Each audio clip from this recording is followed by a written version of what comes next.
Week 2, day 3. Okay, so let's check up on our progress before the guys get started.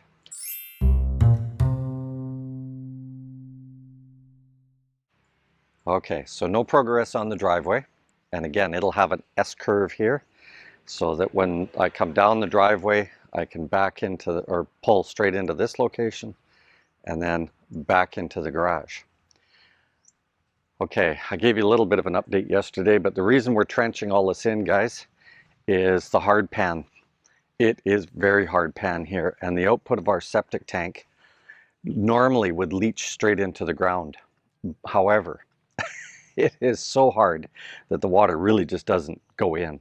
So we've been digging in here. We're going to transition from a 4-inch to a 2-inch pipe here.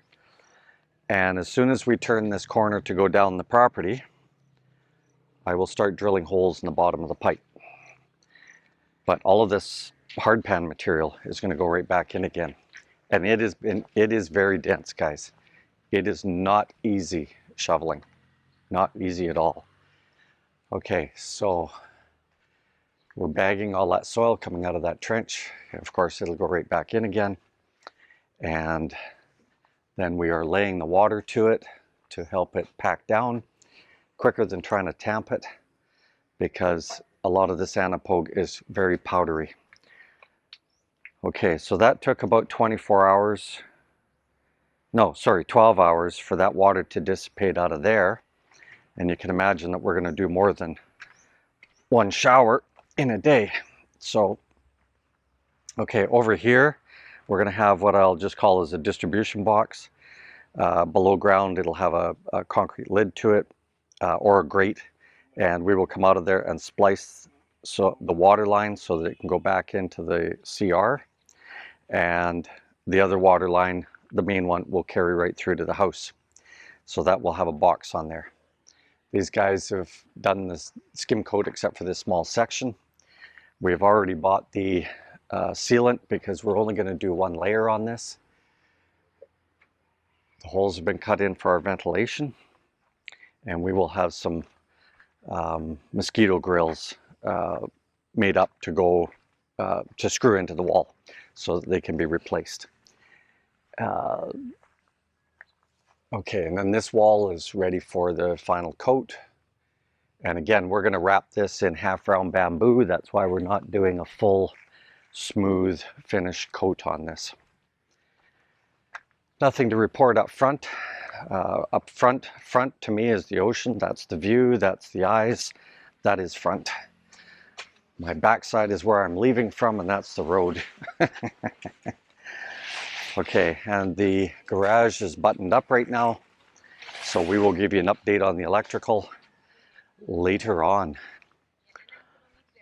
I think Michael swallowed something incorrectly last night, and he's not got a big gut on him like I do, but he swallowed something that's just not good.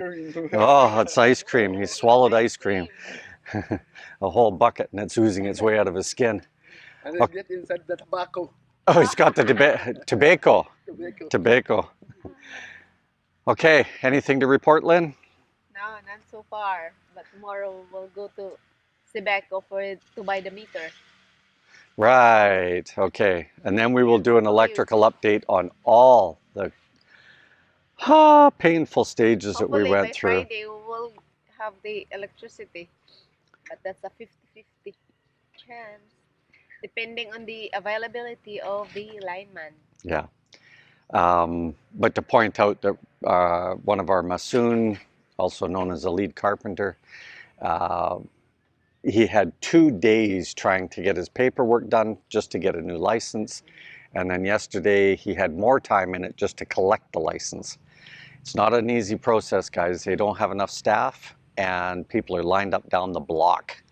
Similar to what you're going to experience when you go in to get your immigration updates done.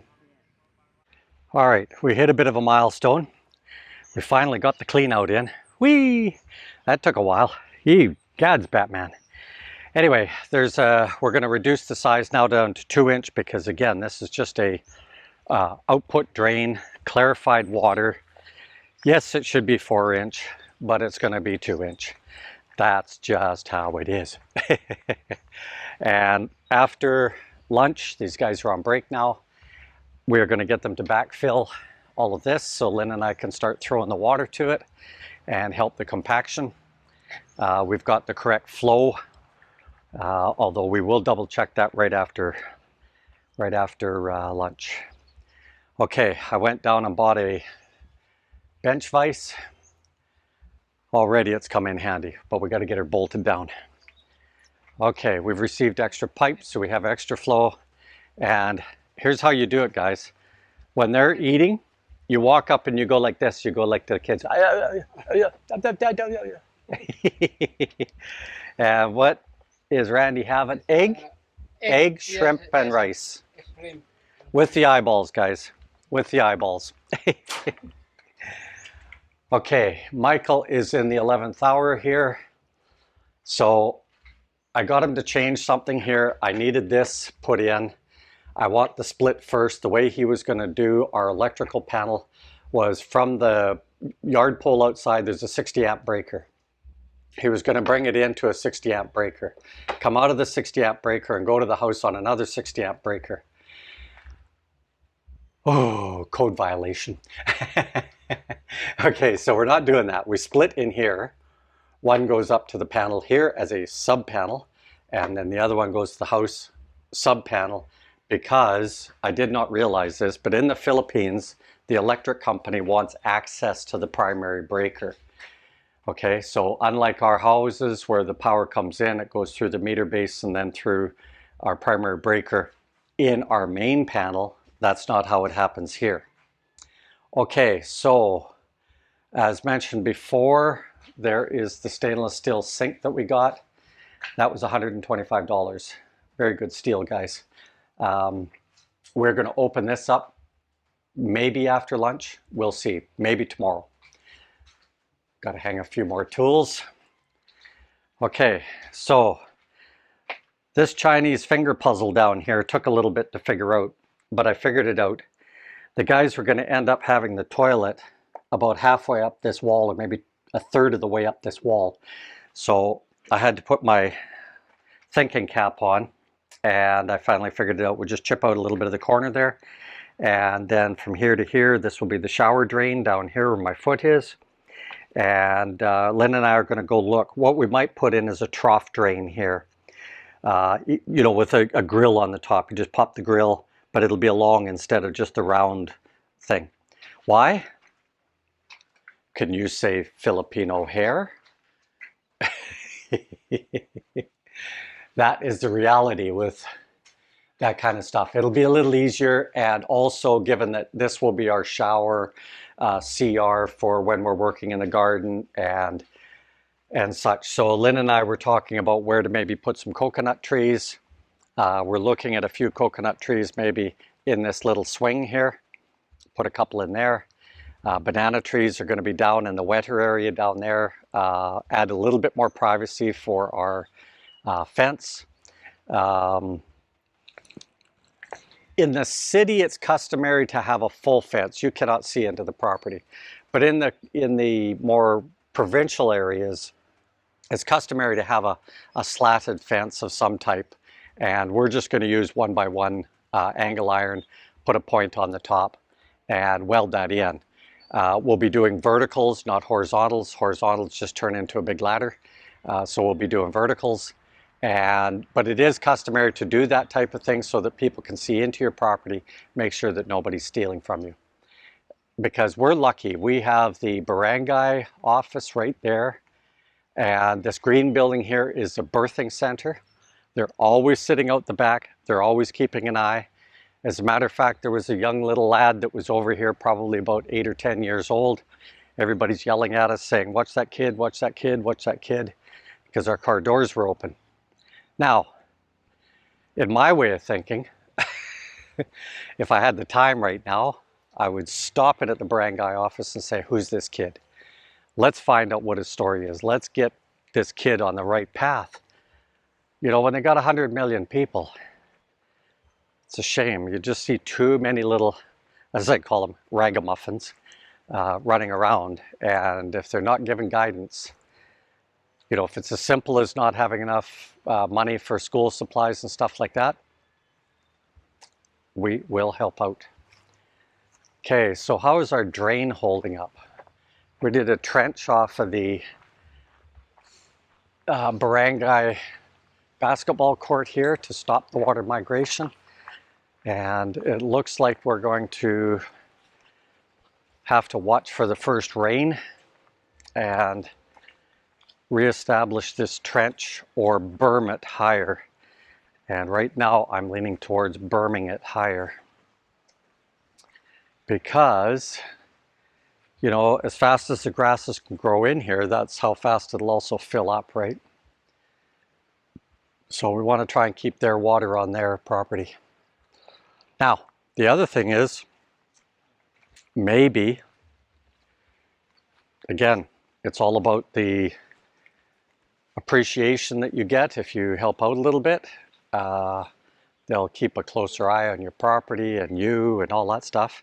Maybe we'll find out how much an inexpensive gutter would cost to put on this place. And then we could have it just offload down. They have a septic tank down there. It's not like that tank is needed because it just flushes these 4 toilets, which are casual. And as we all know, the men don't use the toilets anyway. That's what that pillar is for. They just pee on the pillar. That tree, that's what they do. They pee on the tree. There's Joseph. He's got his head covered. Okay, we'll go have a little drink. Downtown Bogo. We're going to stop and grab some food at the restaurant we were at earlier with the entire family. I am famished. I am really hungry today. Ay biga. And here's what the traffic is like down here. These roads are not meant for cars. We eke our way through, but they're not meant for cars. We're out of here. We're on the highway. We're going down to pay a bill. We had 12 and 10 millimeter rebar delivered today. 100 pieces of cocoa lumber so that we could start the framing for the pillars. And we had pipe and more pipe. So the guys are done the CR. They're ready to start leveling that floor a little bit. And they've already backfilled with gravel. Yeah, we'll give you another update in the morning, but it's been a very eventful, very productive day today. Yeah. I'm still doing a lot of hands-on, and I am so tired. It's ridiculous. How are you feeling? Sleepy. She almost fell asleep just driving away from the property. I'm sleepy like right now. I'm so sleepy. Okay, guys, if you like the content, please like, subscribe, and comment. Later, Gators.